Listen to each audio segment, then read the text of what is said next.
Pen में तो सामने है, मेरे पास तो वो सर है। ओके,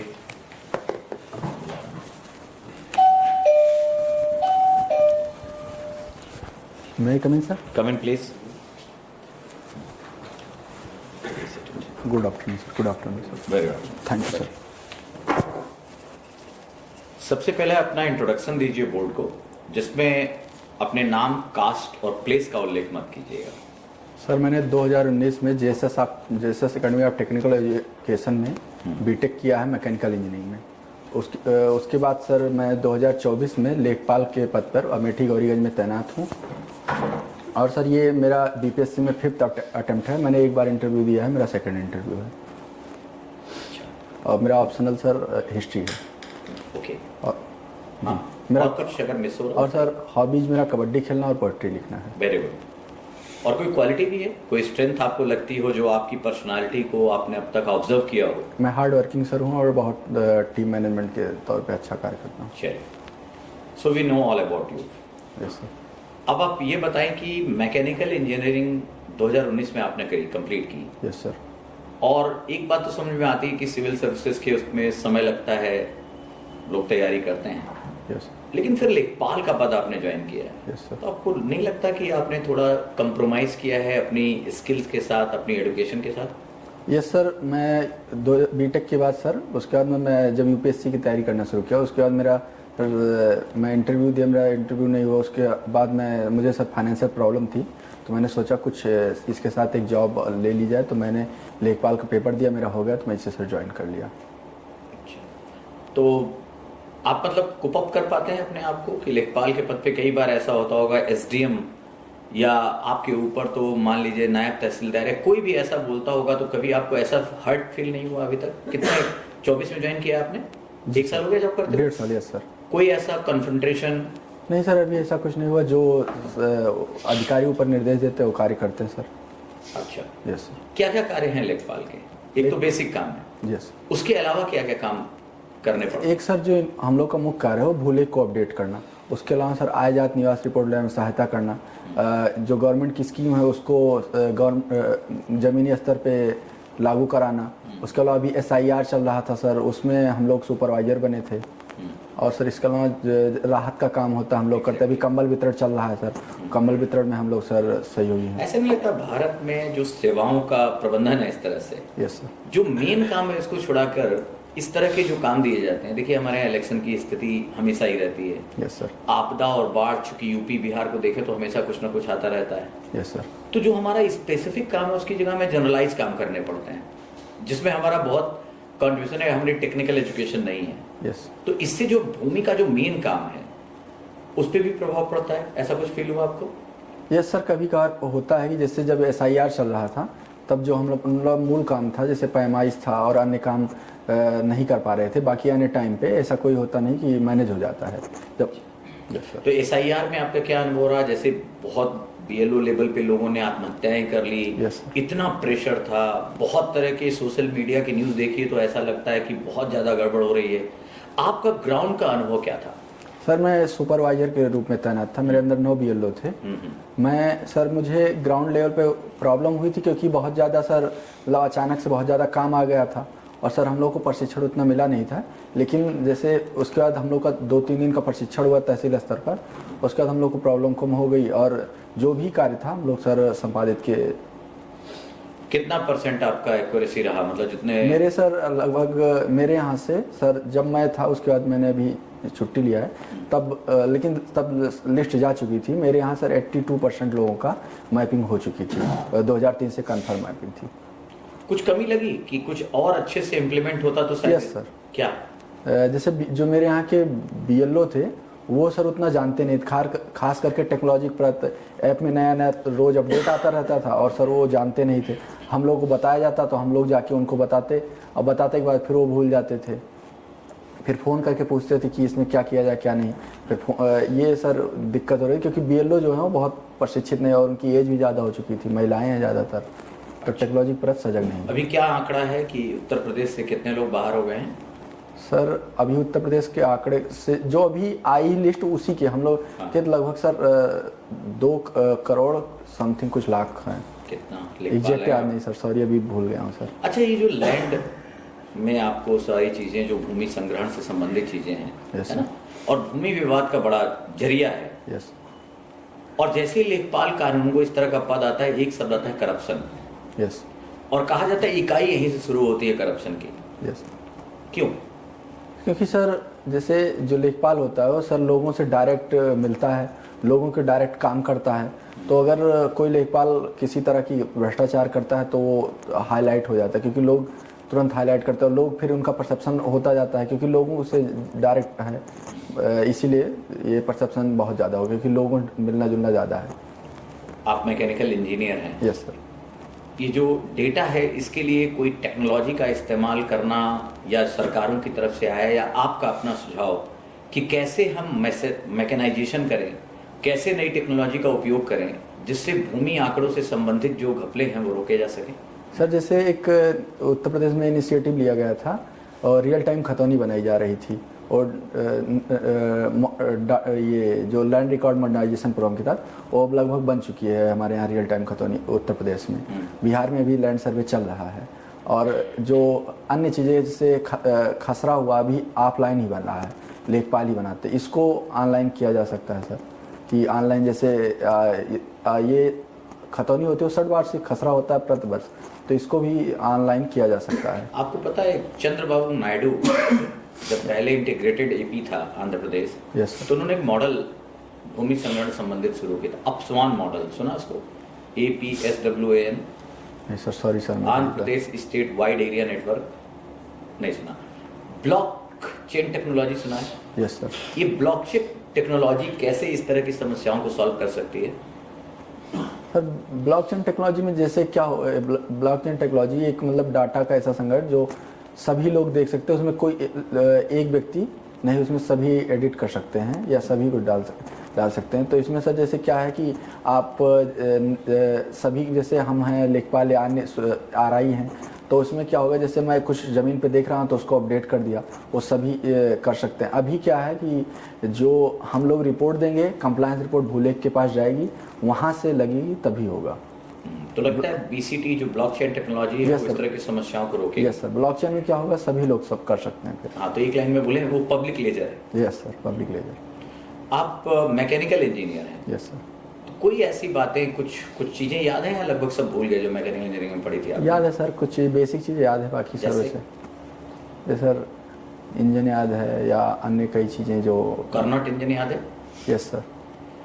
कैसे काम करता है? मुझे सर बहुत स्पेसिफिक। अच्छा, जैसे efficiency of an engine, simple सी बात है। Yes sir. क्या होता है फार्मूला? 1 - T2/T1। ये कि T2 T1 क्या है? और सर T2 जो होता है वो सर किसी मैं आपको एक छोटी सी बात पूछूं। Yes sir. मैकेनिकल इंजीनियरिंग का नॉलेज आपको बिहार सिविल सर्विसेज में किस तरह हेल्प करेगा? तो 2 या 3 पॉइंट बताइए। सर फर्स्ट पॉइंट ये हो जाएगा कि बिहार में एग्रीकल्चर मैकेनाइजेशन बहुत कम है, तो एग्रीकल्चर मैकेनाइजेशन में एज ए मैकेनिकल इंजीनियर में बहुत अच्छी तरह समझ पाऊंगा। सेकंड सर, बिहार सरकार इलेक्ट्रिक व्हीकल को बढ़ाने में बहुत इंटरेस्टेड है, तो इलेक्ट्रिक व्हीकल को प्रमोट करने में ये मैं अच्छे तरीके से एज ए मैकेनिकल इंजीनियर समझ पाऊंगा। थर्ड सर होगा कि बिहार में इंडस्ट्री अभी नहीं है, तो जो इंडस्ट्री एक खास करके MSME ग्रोथ में वो जो बेसिक टूल्स हैं उनको मैं बेहतर तरीके से समझ के इम्प्लीमेंट कर सकूँगा। अच्छा, एक आजकल रेयर अर्थ मिनरल बहुत चर्चा में है। Yes sir. इंडिया की समस्या ये है कि हमारे पास है नहीं, इसीलिए हम भी बहुत जगह समझौते कर रहे हैं। बलूचिस्तान को लेकर हम कुछ एक्सप्लोर करने, अफगानिस्तान के साथ तालिबान शासन के बावजूद जो हमारी रिलेशन बनी, यस सर, उसमें स्ट्रेटजिक रिलेशन के साथ साथ एक इकोनॉमिक रिलेशन भी है, रिसोर्स यूटिलाइजेशन भी है, जिसमें रेयर अर्थ मिनरल है। ये होता क्या है? क्योंकि आप मैकेनिकल इंजीनियर हैं और सारी चीज़ों की बुनियाद, आपने EV की बात की, चाहे EV हो, चाहे विंड पैनल्स हो, है ना, चाहे स्मार्टफोन हो, सब में रेयर अर्थ मिनरल चाहिए। ये क्या होते हैं और कोई 1-2 नाम बताइए रेयर अर्थ मिनरल्स के। सर अभी याद नहीं नाम। रेयर अर्थ मिनरल जो लैंथेनाइड और सॉरी सर, अभी एग्जैक्ट बहुत दिन हो गया मुझे याद। सोचिए इतनी इंपॉर्टेंस है कि इसके चक्कर में ट्रम्प ग्रीनलैंड पर अटैक करने जा रहे हैं। Yes sir. भले ही दिखावा कर रहे हैं दूसरी बात, लेकिन बेसिकली रेयर अर्थ मिनरल जो है सबसे ज्यादा भी ग्रीनलैंड में है। अभी कौन सा देश है जिसकी इसकी मोनोपोली है और जिस कारण वो ग्लोबल सप्लाई चेन का एकदम बॉस बना हुआ है? China sir. तो क्या उसके पास रेयर अर्थ मिनरल है या कुछ और बात है? सर रेयर अर्थ मिनरल भी है और वो अफ्रीकी जैसे देशों में बहुत ज़्यादा उत्खनन भी कर रहा है। उसके पास भंडार भी ठीक। प्रोसेसिंग को लेकर मैं जानना चाहता था, मैकेनिकल मतलब एक तो हो गया रेयर अर्थ मिनरल, ये तो तब भी है, लेकिन इसकी जो रिफाइनिंग है, जो प्रोसेसिंग है वो बड़ी टफ है। Yes, और जो मशीन मॉडर्नाइजेशन है वो 70% ऑफ द वर्ल्ड केवल चाइनीज मशीन कर रही है, केवल चाइना कर रहा है। Yes, sir. इसीलिए ग्लोबल सप्लाई चेन का बिग बॉस बना हुआ है। Yes, sir. ठीक है, तो अब ये बताइए कि भारत को कैसे आगे बढ़ना चाहिए? ना हमारे पास टेक्नोलॉजी है, ना रेयर अर्थ मिनरल है। सर भारत को आगे बढ़ने के लिए पहले जैसे जो जिन देशों में है, जैसे जहाँ तक मुझे सर पता है लैटिन अमेरिका और अफ्रीकी देशों में ज़्यादा है, वहाँ उन देशों से सरकारों से बात की जाए और सर उनसे संवाद स्थापित किया जाए और वहाँ उत्खनन के लिए मशीनें लगाई जाएँ। और सेकंड जिससे हमें टेक्नोलॉजी के प्रति उतनी सजगता नहीं है, तो इसके लिए जो टेक्नोलॉजी जैसे यूरोप और अमेरिकी देशों से हम लोग वहाँ से टेक्नोलॉजी एक मेरा छोटा सा क्वेश्चन और है। आपने बिहार में कहा कि मैं अपनी इंजीनियरिंग ज्ञान का फायदा उठाऊंगा एमएसएमई सेक्टर। मान लीजिए आप किसी जिले में पोस्टेड हैं। Yes sir. और आपको हक है, आप जो भी डिसीजन चाहे ले सकते हैं इंडस्ट्रियल डेवलपमेंट से रिलेटेड। यस। आपको कोई चीज लगानी है, मान लीजिए आपने बिहार के जिलों को देखा है, थोड़ा जानते हैं क्योंकि आप यूपी से हैं। यस। मान लीजिए मैं आपको जो पूर्वी उत्तर प्रदेश से मिले जिले हैं वहां कहीं सिवान ले लीजिए, छपरा ले लीजिए, या गोपालगंज ले लीजिए, कहीं पोस्टेड है आप। यस। वहां पे आपको एक प्रोजेक्ट लगाना है। यस। तो आप क्या लगाएंगे? पहला चीज, और आपने मैकेनिकल इंजीनियरिंग में 3M पढ़ा होगा, मैन, मशीन और मटेरियल। यस। जो उद्योग लगाएंगे वो क्या लगाएंगे, और मैन को कितना, जैसे 100% अगर पूरा प्रोजेक्ट है तो कितना परसेंट मैन को देंगे, कितना परसेंट कंट्रीब्यूशन मशीन को देंगे और कितना मटेरियल को देंगे? सर सबसे पहले जो ये रोहतास इलाका है, अच्छा, इसलिए यहाँ पे मैं एग्रीकल्चर बेस्ड इंडस्ट्री लगाऊंगा, फूड प्रोसेसिंग से रिलेटेड। और सर यहाँ पे क्योंकि एग्रीकल्चर काफ़ी अच्छा स्तर है, तो जैसे यहाँ पे गेहूँ बहुत अच्छा उत्पादन होता है, तो बिस्किट के और अन्य फैक्ट्री लगाई जा सकती है। और सर मैं मैन, मशीन और मटेरियल का अच्छे से इस बारे में नहीं बता सकता, sorry sir. Thank you sir. Bharat की पहली हाइड्रोजन ट्रेन कहाँ चलाने की बात की जा रही है? सर सॉरी सर, मैं अभी कंफर्म नहीं हूँ इस बारे में। जहाँ तक थोड़ा बहुत याद है बेंगलुरु में था सर, मुझे इस बारे में कंफर्म नहीं है। हरियाणा में। सॉरी सर, मैं कंफर्म नहीं हूँ। सोमनाथ स्वाभिमान पर्व क्या है? सॉरी सर, पता नहीं है। सोमनाथ स्वाभिमान पर्व, प्रधानमंत्री वहाँ पे गए हैं और काफी कार्यक्रम वगैरह मनाया जा रहा है। यस सर, लेकिन पढ़ा था, लेकिन अभी सर उस बारे में बहुत ज़्यादा मुझे पता नहीं है सर। आज का न्यूज़पेपर नहीं पढ़ा? नहीं सर, अभी तो नहीं पढ़ा था सर। ये भारत और अमेरिका के जो रिश्ते हैं, यस सर, उन रिश्तों में टैरिफ के अलावा और क्या इश्यूज हैं? टैरिफ के अलावा सर और इशूज हैं, जैसे जो H1B वीजा पॉलिसी है, जो माइग्रेशन हो रहा है उसको लेके जो मौजूदा ट्रम्प सरकार है वो सख्त है। और सेकंड सर जो वहाँ की रक्षा से रिलेटेड, जैसे वहाँ हम लोग बेचना चाहते हैं अपनी रक्षा, लेकिन टेक्नोलॉजी हस्तांतरण नहीं करना चाहते हैं। थर्ड सर जो वो लोग चाहते हैं कि जैसे रूस से भारत तेल ना खरीदे। Yes sir. और ईरान से भी रिश्ते ना रखे, लेकिन वहाँ से तेल और अन्य चीज़ों पे काफ़ी चीज़ें वो। ईरान में जो बहुत बड़े स्तर पर विरोध प्रदर्शन हो रहे हैं, यस, उनके पीछे की क्या वजह है? सर उनके पीछे एक वहाँ के लोग बहुत ज़्यादा मौजूदा सरकार से त्रस्त हो चुके हैं, क्योंकि एक कारण है क्योंकि वहाँ लोकतंत्र तो उस स्तर का है नहीं जिस तरह भारत और अन्य देशों में है। तो और दूसरा कारण है सर कि एक कारण तो है, दूसरे वहाँ महिलाएं बहुत ज़्यादा आ रही है। डेमोक्रेसी की थोड़ी मांग करें, डेमोक्रेटिक डेफिसिट मुद्दा है वहाँ पे, लेकिन वो उसको नहीं अभी। यस सर, ज़्यादा वहाँ बड़ा स्तर सर महंगाई का है, क्योंकि वहाँ बहुत महंगाई हो गई है और वहाँ इकोनॉमिक मतलब तौर पे काफ़ी वो देश कमज़ोर हो गया है जब से उस पर तेल पे बैन लगा है। तो मेनली क्या माना जाए कि एटम बम बनाने के चक्कर में ईरान अपने आप को बर्बाद कर बैठा? सर जैसे वो इस समय मौजूदा स्थिति को देख के वो डर गया है, तो उसे लग रहा है कि हम एटम बम बना के सुरक्षित महसूस करेंगे। उसको इजराइल के ऊपर जो आर्थिक प्रतिबंध हैं वो बहुत भारी पड़ जाए। ये सर आर्थिक प्रतिबंध तो उसको बहुत ज़्यादा प्रॉब्लम में ले ही जा रहे हैं, लेकिन अभी जो वहाँ की सरकार की सोच है कि हम स्वयं से अपने किसी तरह चला लेंगे, लेकिन पहले हम एटम बम बनाएंगे। ब्रिक्स का क्या भविष्य है वेनेजुएला के ऊपर हमले के बाद? ब्रिक्स सर वेनेजुएला के हमले के बाद सर जैसे ब्रिक्स में जैसे भारत है और साउथ अफ्रीका और ये ब्राज़ील, उसके अलावा रसिया, तो चीन, तो उसके जैसे इस पे रूस चीन ने काफ़ी सख्त प्रतिक्रिया दी और भारत ने कहा है कि यूएन चार्टर के तहत इसको मतलब संवाद करके अपना सही किया जाए। वेनेजुएला के बाद तो ब्राज़ील पर भी दबाव है, ब्राज़ील भी लैटिन अमेरिकी देश है। Yes sir. तो ब्रिक्स मेनली सर ये कोई रक्षा नहीं है, इसमें इकोनॉमिक ज़्यादा फोकस है, ट्रेड और इकोनॉमिक कल्चर को लेके ज़्यादा फोकस है। ब्रिक्स जैसे है वैसे ही चलता रहेगा ये क्योंकि सर ये ट्रेड और इकोनॉमिक लेके फोकस्ड है, तो ये तो चलता ही रहेगा सर, ये रक्षा से रिलेटेड है नहीं सर। इंडिया की जो फॉरेन पॉलिसी है उसमें स्ट्रेटेजिक ऑटोनॉमी का नफा हुआ है या नुकसान हुआ है? सर निर्णायक तौर पे फायदा हुआ है सर, नुकसान बहुत कम कोई साथ तो नहीं आ रहा हमारे? इसका नहीं सर, ये जैसे हमारे साथ लगभग सारे देश हैं, यूरोप में लगभग सभी देश हमारा सपोर्ट करते हैं, अमेरिका भी लगभग हर चीज़ में सपोर्ट ही करता है सर, इसके बाद रूस सपोर्ट में रहता है, बाकी अफ्रीकी देश और लैटिन अमेरिकी देश खुल के सपोर्ट करते हैं भारत के पक्ष का। गणतंत्र दिवस पर इस बार राजकीय अतिथि कहाँ से होंगे? सॉरी सर, मैं पढ़ा था, अभी याद नहीं आ रहा है सर। किसी बहुत महत्वपूर्ण व्यक्ति की यात्रा हो रही है कल भारत में। सॉरी सर, अभी ये भी नहीं पता। हमारे जो बांग्लादेश से संबंध है वो क्या इलेक्शन के बाद सुधर जाएंगे? इलेक्शन है वहाँ पे फरवरी में।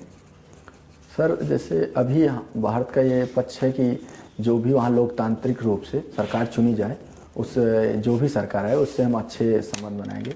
जैसे ये लोग जो विश्लेषक हमें मान रहे हैं ज़्यादातर बीएनपी पार्टी का आना, तो अभी हम लोग उनसे अभी हमारे विदेश मंत्री एस जयशंकर साहब गए भी थे सर, वहाँ के जो उनके पुत्र हैं, जो वहाँ के पूर्व प्रधानमंत्री खालिदा जिया के उनके पुत्र तारिक रहमान, उनसे मिले भी और काफ़ी अच्छे से बातचीत हुई। तो ये है कि अगर कोई लोकतांत्रिक आएगा, तो लोकतांत्रिक सरकार आएगी तो अच्छे से उनसे संवाद स्थापित करके रिश्ते सुधारे जा सकते हैं। लेकिन वहाँ पे तो जमात की भी ताकत बहुत है और बताया जा रहा है कि वो भी अच्छे सीट्स निकाल जीत सकती है सर। यस सर, अगर सर जमात इस्लामी भी आई सपोज दैट, तो उनसे भी बात, क्योंकि हम लोग बांग्लादेश से अपने संबंध अच्छे रखना चाहते हैं, तो इसलिए कोई भी वहाँ सरकार आए बातचीत करना ज़रूरी है सर। बांग्लादेश का भारत में बिहार और बंगाल पर घुसपैठ का क्या प्रभाव पड़ रहा है?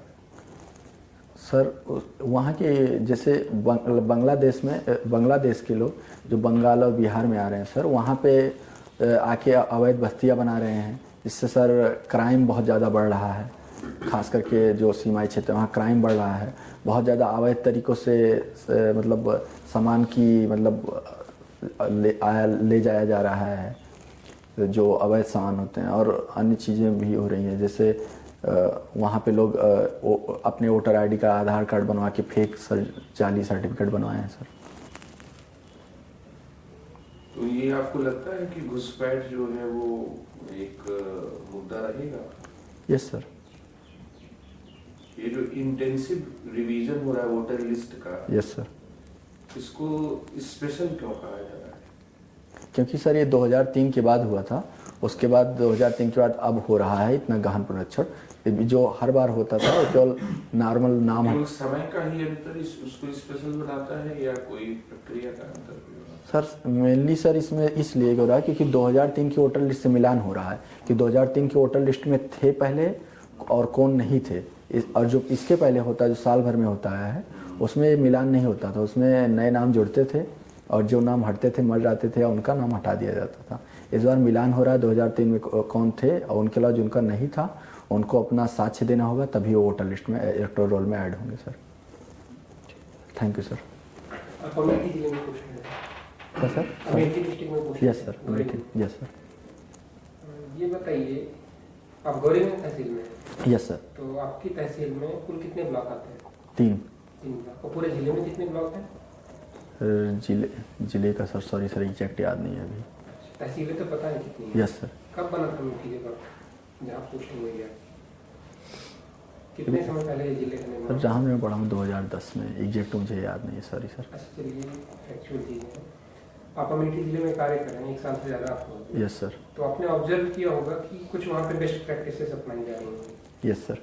तो कोई 3 बेस्ट प्रैक्टिसेस बताइए जिसे आप बिहार के किसी जिले में जाएंगे वहाँ के तहसील में उसे लागू करना चाहेंगे। सर फर्स्ट जैसे वहाँ पे किया गया है कि जो जन शिकायत है उस पर जो लेखपाल या कानून को जाएँ वहाँ का वो जीपीएस फ़ोटो अपलोड करना अनिवार्य कर दिए हैं। आप केवल स्पॉट में वो बना के नहीं चल सकते, आपको जीपीएस फ़ोटो डालना अनिवार्य कर दिया गया है, जिससे ये कंफर्म हो जाता है कि लेखपाल और कानून को मिला है। सेकंड वहाँ पे ये दिए हैं कि आप कार्य करके आओ, उसके बाद आप जैसे फीडबैक लेना होता था कि वहाँ जो मिनिस्ट्री या जहाँ से फीडबैक लिया जाता था वो लेकिन हमारे तहसील में ये किया गया है कि फीडबैक भी आप स्वयं लेंगे, उनसे पूछिए कि आप संतुष्ट हैं या नहीं, और अगर वो संतुष्ट हैं तो उनसे ओटीपी लीजिए और डालिए। और थर्ड ये हुआ है कि हमारे सर तहसील में सर जो लगभग सारा डाटा डिजिटल तौर पे किया, जैसे अन्य तहसीलों में है लेकिन मुझे लगा मेरे तहसील में सर लगभग सभी डाटा जो है डिजिटल तौर पे हो गया है। 2 क्वेश्चन है यहाँ पे। Yes sir. पहला तो जो डाटा की फीडिंग है वो कितनी एक्यूरेट है, उसमें बोगस फीडिंग है? Yes, sir. कितने कम समय में डाटा मांगा जाता है? Yes sir. जनरली देखा गया बोगस फीडिंग है। Yes sir. ठीक है, उस पे आपका क्या स्टैंड है? सेकंड ये है कि पराली की समस्या है। यस। पराली की समस्या का समाधान आप उसको मॉनिटर कैसे करते हैं? सर फर्स्ट क्योंकि जैसे उस समय बहुत जल्दी में हो गया था, अब हम लोग को शासन से दिशा निर्देश है कि आप कैंप स्थापित करें सर, और कैंप स्थापित करके वहाँ पे मतलब जो भी जैसे हमारे 4 राजस्व गाँव हैं तो उसमें हर राजस्व गाँव में प्रत्येक मंथ में एक कैंप स्थापित होता है, और जो उनको भूमि से रिलेटेड कोई भी प्रॉब्लम है वो आएँ वहाँ पे, जो भूलेख वाले भी जाएंगे और उनका निस्तार किया जाएगा। और जिसमें और सेकंड सॉरी सर पराली का एक हमारे यहाँ सर ये स्थापित किया गया है कि ड्रोन द्वारा जिला स्तर पर हो रहा है। Yes sir. और उसके बाद वो एक ग्रुप बना है, उस पर ग्रुप पे भेज देते हैं हम लोग को, और हम लोग जो जमीनी स्तर पे हैं हम लोग वहाँ पहुँचते हैं और उनके खिलाफ कार्रवाई करते हैं। और लेकिन उसमें क्या है, आप जो जला हुआ क्षेत्र है उसको कंसीडर करते हैं कि या फिर अगर कहीं पे आग लगी हुई तो उसको मॉनिटर करते हैं? क्योंकि आप जो करते हैं जैसे सैटेलाइट के थ्रू करते हैं। Yes sir. ये सर्विस है। Yes sir. किसान तो इतने चालाक हो चुके हैं कि दोपहर में दिन के किस टाइम पे वो इसके खेत के सामने से गुजरेगा वो उस टाइम नहीं जलाते, यस सर। रात में जला देते हैं। फिर यस आपके सर। पास इसका कैसे रहता जैसे हम लोग ज़मीनी स्तर पर काम करते हैं सर, तो हम लोग को इतने हमारे क्षेत्र में लोग होते हैं कि हमको सूचना मिल जाती है कोई भी चीज़ की, हम लोग को इतना हर चीज़ पता चल जाता है। अगर वैसे हम लोग को क्या किया गया था, ये जब पराली जलाने से पहले हम लोग एक मतलब अनाउंस कराए थे पूरे जितना क्षेत्र था नगर निगम के वालों से कि यहाँ पे किसी तरह की पराली न जलाई जाए, और जो ग्राम प्रधान होते हैं उनसे भी बातचीत हो जाती है कि अगर कोई ऐसा हो तो आप सूचना दे दीजिएगा। ग्राम प्रधान अगर नहीं देते हैं तो बाकी और दूसरे लोग भी होते हैं, सूचना प्राप्त हो जाती है। अगर एक के खिलाफ कार्रवाई हो जाती है सर तो अन्य लोग नहीं ऐसा करते हैं, जनरली ये देखा गया। तो इसके लिए पहले आप कैंपेन चला चुके हैं, अवेयरनेस आप कर चुके हैं? Yes sir. चलिए अब ये बताइए, जो आपका होम डिस्ट्रिक्ट है यस सर। उस डिस्ट्रिक्ट का बिहार के किन किन जिलों से संबंध है? किसी सर, भी तरीके कल्चरली यस। कोई भी? सर पहला संबंध सर सीतामढ़ी से हो जाएगा, वहाँ से माता सीता बिलोंग करती हैं। दूसरा गया से सर हो जाएगा, वहाँ भगवान राम ने अपने पितृपक्षों को मतलब श्राद्ध किया था। थर्ड सर बक्सर हो जाएगा, वहाँ से बक्सर में ताड़का का भगवान राम ने वध किया था सर, अभी ये 3 याद आ रहा है। अच्छा, SIR जो हुआ था, Yes, जो sir. भी चल रहा है, यस इसमें कौन फॉरेनर है ये डिसाइड कर रहा है election commission of India. Yes लेकिन ये तो सरकार का काम है कि MSA डिसाइड करेगा कि कौन सिटीजन है कौन नहीं, फॉरेनर है कि नहीं। तो आपको कहीं नहीं लगता कि जो कॉन्स्टिट्यूशनल ड्यूटी है इलेक्शन कमीशन ऑफ इंडिया की, उससे बियॉन्ड जा करके वो एग्जीक्यूटिव के एरिया डोमेन को कहीं ना कहीं उसमें उसका हस्तक्षेप कर रहा है? यस सर, वो सर सिटीजनशिप में नहीं, वहाँ पे हम लोग को ये दिशा निर्देश दिया गया था कि जो भी इलेक्टोरल रोल को शुद्ध करना है, जो भी अगर साक्ष्य जो पहले आज साक्ष्य सबसे मांगना नहीं है, आप 2003 की लिस्ट से आप मैपिंग कीजिए। जैसे हम लोगों ने 82% मैपिंग की स्वयं कर दिया था, उसमें किसी साक्षी नहीं मांगा था। अगर वो हों, उनके पुत्र हों, उनकी पुत्री हों, और बचे 18% में उनके प्रॉब्लम ये हो रही थी, जो बहू थी जो आई थी शादी करके, और उनका जो इसमें 3 डॉक्यूमेंट थी बहुओं के लिए, वो माता पिता हों, दादा दादी हों, आप अपने सास ससुर से नहीं वो डॉक्यूमेंट, तो उन्हीं का प्रॉब्लम हो रहा था सर। वो 18% में जो बचे हैं, मैं अपने क्षेत्र का स्पेसिफिक बता रहा हूँ सर, कि वो 18% के अब उन्हीं को फोकस करके उन्हीं का हमको साथ चाहिए है। तो ये हमें इलेक्टोरल रोल शुद्ध करने के लिए है सर। इसमें सिटीजनशिप से रिलेटेड कोई नहीं, कि जो ऑथेंटिक लोग हों उन्हीं को ही, मतलब जैसे जो डबल नाम हो, इसको ASD में बोला जाता है कि एब्सेंट शिफ्टेड डेथ, जो ASD डाटा हो उनको हटा देना है, बाकी और सबको शामिल करना है। ठीक है, ये बताइए इंडिया और US के बीच में कहाँ पर पॉइंट ऑफ कन्वर्जेंस है और कहाँ पर पॉइंट ऑफ कन्फ्रंटेशन है? सर जैसे हम लोग कन्वर्जेंस के तौर पे खास करके हम लोग ये चाहते हैं कि दुनिया में लोकतंत्र विकसित रहे, ये अमेरिका भी चाहता है सर। सेकंड पॉइंट है, हम लोग चाहते हैं कि साउथ चाइना सी में चीन की दादागिरी ना चले, और थर्ड पॉइंट ये है कि हम लोग चाहते हैं कि पूरे दुनिया में ट्रेड जो हो वो ओपन ट्रेड हो। ये भारत भी चाहता है और ये US भी चाहता है। अगर US चाहता है तो फिर वो संरक्षणवाद क्यों ला रहा है, मेक अमेरिका ग्रेट अगेन क्यों कर रहा है? सर ये पॉलिसी अभी हाल में बदली है, लेकिन ज़्यादातर मैं समय बात कर रहा हूँ कि ज़्यादातर समय ओपन ट्रेड पे अमेरिका मतलब। अच्छा, अमेरिका डायरेक्शन देता है कि भारत रूस से तेल न खरीदे। Yes sir. ईरान के ऊपर काटसा लगा देता है। यस उसका जो joint comprehensive plan of action है वो भी फेल होता हुआ नजर आता है। Yes sir. तो क्या अमेरिका के घरेलू कानून के दबाव के आगे दुनिया के और देशों को झुक जाना चाहिए? सर अभी जैसे अमेरिका का सुपर पावर है, अमेरिका सबसे ज़्यादा इकोनॉमी बड़ी है, उसकी सबसे ज़्यादा सैन्य शक्ति बड़ी है, तो इस वजह से वो भारत जैसे भारत का सबसे ज़्यादा एक्सपोर्ट अमेरिका में करता है, तो ये भारत को अगर भारत उससे किसी तरह से मतलब उसकी नहीं वो चीज़ें कर जो कह देगा, अगर बाकी उनसे संवाद स्थापित करके कोशिश करता है कि हम लोग को ऐसा ना हो, भारत की बात मानी भी जाती है। तो क्या इकोनॉमी या ट्रेड के लिए अपनी स्ट्रेटेजिक ऑटोनॉमी को कंप्रोमाइज कर दिया जाना चाहिए? लेकिन सर भारत ऐसा किया नहीं है, करना नहीं चाहिए सर, और भारत किया भी नहीं है तभी तक। रूस से तेल कम खरीदना सरकार ने शुरू किया कि नहीं? ईरान से तेल खरीद रही है क्या सरकार? ईरान सर अभी हमारे पास सबसे उस समय बेस्ट थे कि रूस से सस्ता तेल मिल रहा था, रूस से सस्ता तेल खरीद रहा था। अभी भारत ने नहीं कहा है कि हम रूस से सर तेल नहीं खरीदेंगे। चाबहार क्यों फेल हुआ? चाबहार प्रोजेक्ट इंडिया क्यों नहीं डिलीवर कर पाया? क्योंकि सर वहाँ पे अमेरिका के जो सैंक्शन थे ये वर्क कर रहे थे, और चाबहार को वेवर मिला हुआ है, US ने काटसा नहीं अप्लाई किया, उसको वेवर मिला चाबहार। चाबहार को मेनली डेवलप किया गया था कि सर इसको ईरान में और अफ़गानिस्तान में, तो अफ़गानिस्तान में जब से सर तालिबान सरकार आ गई तब से धीरे सब तो प्रोजेक्ट रुक गया, तो इसी वजह से अभी थोड़ा ईरान में क्यों नहीं डेवलप कर पा रहे वहाँ के? ईरान में सर जहाँ तक रोड और रेल लिंक दोनों बन चुके हैं, जो वहाँ से मुझे एग्जैक्ट याद नहीं है सर, डेलाराम जाहेदान रोड है वो नहीं बनी है सर अभी तक, उसी ये जो है वहाँ पे है अफगानिस्तान में सर। कबड्डी आपकी हॉबी है? Yes sir. आप क्या करते हैं, डिफेंडर हैं या raider? Sir defender. Defender. Yes. Toe touch क्या होता है आपको पता है? यस। क्या होता है टू टच सर जैसे जब मतलब आप डिफेंड कर रहे हैं और रेडर आया और जब वो लाइन